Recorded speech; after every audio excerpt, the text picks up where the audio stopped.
नमस्कार, आप देख रहे हैं मोबाइल न्यूज 24। मैं हूं अभिषेक कुमार और वक्त हो गया है दिन भर के बड़ी खबरों का। तीसरी बार राष्ट्रपति बनने के बाद रूसी राष्ट्रपति व्लादिमीर पुतिन और भारतीय प्रधानमंत्री नरेंद्र मोदी ने फोन पर बात की, जिसमें यूक्रेन को लेकर भी चर्चा हुई। इस बात की जानकारी क्रेमलिन द्वारा दी गई है। कांग्रेस पार्टी को आज दो बड़ी सफलता मिली, जहां बिहार के बाहुबली वर्षों तक जेल में रहे पप्पू यादव ने अपनी जन अधिकार पार्टी का कांग्रेस में विलय का ऐलान कर दिया। वहीं बहुजन समाज पार्टी के सदस्य रहे दानिश अली ने भी कांग्रेस पार्टी का दामन थाम लिया है। इन दोनों को दिल्ली स्थित कांग्रेस मुख्यालय में कांग्रेस की सदस्यता दिलाई गई। प्रधानमंत्री नरेंद्र मोदी ने कांग्रेस के पूर्व अध्यक्ष राहुल गांधी पर तंज कसते हुए कहा कि स्टार्टअप लॉन्च तो बहुत लोग करते हैं, राजनीति में तो ये बहुत ज्यादा होता है और बार बार लॉन्च करना पड़ता है। आप और उसमें क्या फर्क है कि आप लोग प्रयोगशील होते हैं। एक अगर लॉन्च नहीं हुआ तो तुरंत दूसरे पर चले जाते हैं, लेकिन वे एक ही को बार बार लॉन्च करना चाहते हैं। केंद्र सरकार ने चुनाव आयुक्तों की नियुक्ति मामले पर सुप्रीम कोर्ट में हलफनामा दाखिल कर दिया है। चुनाव आयुक्तों के चयन में मुख्य न्यायाधीश को शामिल नहीं करने के चलते नियुक्ति रद्द करने की मांग का केंद्र सरकार ने विरोध किया है। सुप्रीम कोर्ट में जवाब दाखिल कर केंद्र सरकार ने कहा कि यह दलील गलत है कि आयोग तभी स्वतंत्र होगा जब चयन समिति में जज हो। केंद्रीय मंत्री स्मृति ईरानी ने कहा कि यदि कांग्रेस नेता राहुल गांधी स्वयं को धर्मनिरपेक्ष मानते हैं तो उन्हें धर्म के नाम पर नहीं बल्कि मुद्दे के आधार पर चुनाव लड़ना चाहिए। एक कार्यक्रम में भाग लेते हुए ईरानी ने कहा कि किसी देश की मंजिल का फैसला उस व्यक्ति द्वारा तय नहीं किया जा सकता जो अमेठी में हार से डरता हो। दोस्तों, आगे की खबर पर चलने से पहले आप सभी से रिक्वेस्ट है कि अगर आपने अब तक इस वीडियो को लाइक नहीं किया है तो अभी इसे लाइक कर दें, वीडियो पर कमेंट कर अपनी प्रतिक्रिया जरूर दें, साथ ही साथ इसे शेयर भी कर दें। आपके ऐसा करने से हमारा और हमारी टीम का हौसला और बुलंद होता है और हम रोजाना इसी समय पर आप लोगों के लिए दिन भर की सभी बड़ी खबरें लाते रहते हैं। सुप्रीम कोर्ट ने सभी राज्यों और केंद्र शासित प्रदेशों को आदेश दिया है कि 2 महीने के अंदर प्रवासी श्रमिकों को राशन कार्ड उपलब्ध कराए जाए। जस्टिस हेमा कोहली और एहसानुद्दीन अमानुल्लाह की खंडपीठ ने 20 अप्रैल 2023 तक कोर्ट के आदेश का पालन करने में प्रशासन की विफलता के बाद नए दिशा निर्देश जारी किए हैं। हैदराबाद का 25 वर्षीय अब्दुल मोहम्मद मास्टर डिग्री की पढ़ाई के लिए पिछले महीने अमेरिका गया था। कुछ दिन पहले ही अब्दुल मोहम्मद अमेरिका में लापता हो गया। परिवार के पास अब फिरौती के लिए फोन आया है। अज्ञात कॉलर ने उन्हें सूचित किया कि उनके बेटे का दवा विक्रेताओं ने अपहरण कर लिया है, जिन्होंने भुगतान न करने पर उसकी किडनी बेचने की धमकी दी है। राष्ट्रपति द्रौपदी मुर्मू ने किया पशुपति पारस का इस्तीफा स्वीकार। किरण रिजिजू को मिली खाद्य प्रसंस्करण की जिम्मेदारी। उत्तर प्रदेश के बदायूं में हुए जघन्य हत्याकांड को लेकर समाजवादी पार्टी प्रमुख अखिलेश यादव ने प्रदेश की योगी सरकार पर जमकर हमला बोला। अखिलेश यादव ने कहा कि यह घटना है प्रशासन और सरकार की नाकामी का नतीजा है। जीरो टॉलरेंस वाली सरकार की नीति जीरो है। अखिलेश ने बीजेपी पर हर घटना से राजनीतिक लाभ लेने का भी आरोप लगाया। बिहार लोक सेवा आयोग ने तीसरे चरण की बीपीएससी शिक्षक भर्ती परीक्षा को लेकर बड़ा फैसला लेते हुए इन परीक्षाओं को रद्द कर दिया है। बता दें कि बिहार लोक सेवा आयोग ने यह फैसला परीक्षा से पहले पेपर लीक होने के आरोप के बाद लिया है।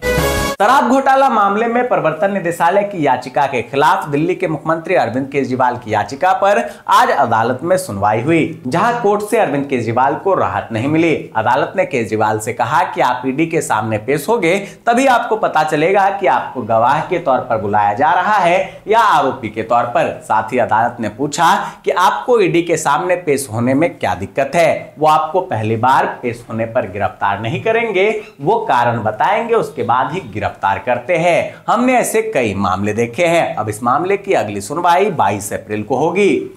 नन्हे मेहमान के घर आने के बाद भी कम नहीं हो रही है मूसेवाला परिवार की मुश्किलें। अब केंद्रीय स्वास्थ्य मंत्रालय ने आईवीएफ इलाज के संबंध में पंजाब सरकार से रिपोर्ट मांगी और इसे जल्द सौंपने को कहा है। बता दें कि चरण कौर ने 58 वर्ष की उम्र में हाल ही में एक बच्चे को जन्म दिया था। प्रदेश में स्वतंत्र, निष्पक्ष और शांतिपूर्ण ढंग से लोकसभा चुनाव संपन्न करवाने के लिए हरियाणा पुलिस द्वारा पुलिस मुख्यालय सेक्टर 6 पंचकुला में इलेक्शन सेल स्थापित किया गया है। इस सेल के माध्यम से प्रदेश में आदर्श आचार संहिता की पालना सुनिश्चित करवाई जाएगी। आयकर विभाग के इस कदम पर प्रदेश कांग्रेस कमेटी के पूर्व अध्यक्ष ने तीखी प्रतिक्रिया व्यक्त की और कहा कि उन्हें परेशान करने के लिए ये भाजपा की करतूत है।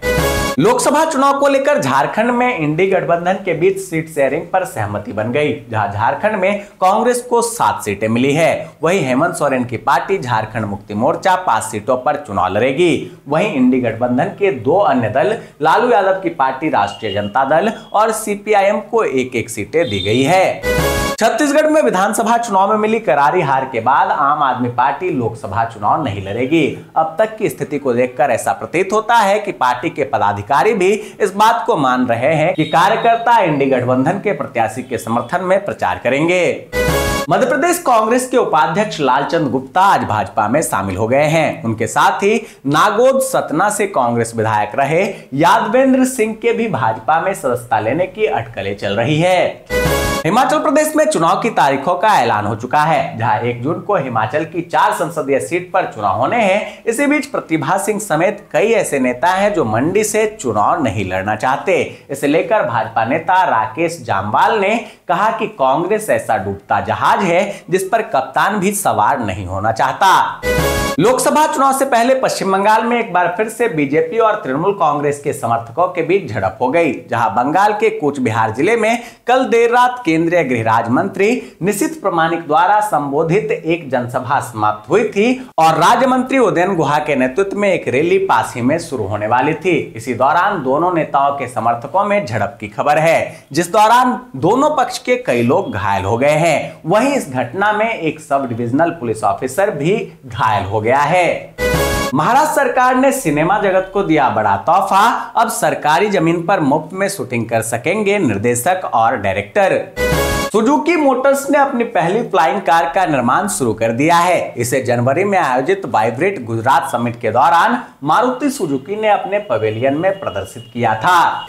राजस्थान के चित्तौड़गढ़ में मंगलवार रात एक धार्मिक जुलूस पर पथराव करने का मामला सामने आया है, जहां इस हमले में कई लोग घायल हुए हैं। वहीं घटना में घायल एक व्यक्ति का इलाज के दौरान अस्पताल में मौत होने की भी खबर है। कई समस्या का रामबाण इलाज है शहद और दालचीनी का पानी। सुबह सुबह शहद और दालचीनी का पानी पीने से सेहत को ढेरों फायदे मिलते हैं। शहद और दालचीनी का पानी पाचन के लिए अच्छा होता है। इसमें एंजाइम होते हैं जो पाचन में सहायता करते हैं और पाचन तंत्र को मजबूत करते हैं। वहीं दालचीनी में एंटी माइक्रोबियल गुण पाए जाते हैं जो पाचन संबंधी परेशानियों से निपटने में मदद करते हैं। इससे आप स्वस्थ रहती है। ब्लड शुगर को भी कंट्रोल किया जा सकता है। एनएलसी इंडिया में इंडस्ट्रियल ट्रेनी पदों पर आवेदन आज से शुरू हो चुका है, जहां कुल 239 पदों पर आवेदन किए जाने हैं। उम्मीदवार 10 अप्रैल तक ऑफिशियल वेबसाइट nlcindia.in पर जाकर आवेदन भर सकते हैं। जी हां दोस्तों, मैं देख पा रहा हूं कि आप में से अधिकतर लोगों ने इस वीडियो को लाइक किया है, कमेंट कर अपनी प्रतिक्रिया दी है और इसे शेयर भी किया है, लेकिन अभी भी कुछ लोग बाकी हैं, इसलिए उनसे रिक्वेस्ट है कि प्लीज प्लीज प्लीज आप भी वीडियो को लाइक कर दे, कमेंट कर अपनी प्रतिक्रिया दे और इसे शेयर जरूर कर दे। दोस्तों, ये थी दिन भर की बड़ी खबरें। ऐसे ही खबरों से अपडेट रहने के लिए चैनल पर नए हैं तो अभी चैनल को सब्सक्राइब करें, नोटिफिकेशन बेल के ऑल ऑप्शन को दबा दें, वीडियो को लाइक और शेयर करना ना भूलें, ताकि देश और दुनिया की तमाम खबरों से आपके साथ साथ आपके जानने वाले भी रह सकें अपडेट।